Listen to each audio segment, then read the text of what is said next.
ఇది ఆశీర్వదించబడి అక్కడ ఏం చేస్తుందంటే తన స్వభావాలు చూపిస్తుంటుంది. అది ఆ చెట్టు స్వభావము చూపిస్తుంది. కానీ ఆ గింజలో ఉన్న జీవము అది గమనిస్తూ ఏం చేస్తుందంటే, అరే నాకు చూపిస్తుందంటే ఇదేమో తన స్వభావం చూపిస్తుంది కాబట్టి నేను ఇక్కడ ఉండకూడదని మరి కాస్త ముందుకెళ్ళిపోద్ది.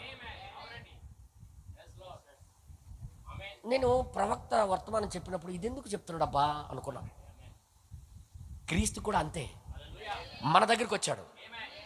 మనము ఆయన ఫలాలు ఫలిస్తామా లేదా, ఆయనని మనం చూపిస్తామా లేదా, ఆయన లక్షణాలు మన ద్వారా మన జీవితాల ద్వారా కనబడతాయి లేదని మన దగ్గర ఆగుతాడు. మన దగ్గర ఆగేటప్పుడు అలాగ కనబడకపోయినప్పుడు మనల్ని దాటి వెళ్ళిపోతుంది. అందుకే భయపడాలా, అందుకే మనము దాటనివ్వకూడదు ఆయనకి. అందుకే ఆయన సమీపంలో ఉండేటప్పుడే ఆయనకి వేడుకోవాలి, మనం దిద్దుకోవాలి. నీ స్వభావం నాకు కావాలి ప్రభువా అని ఏడ్చి గగ్గోలు పెట్టాలి. అక్కడే వీళ్ళు పోరాటం అంతా అదే.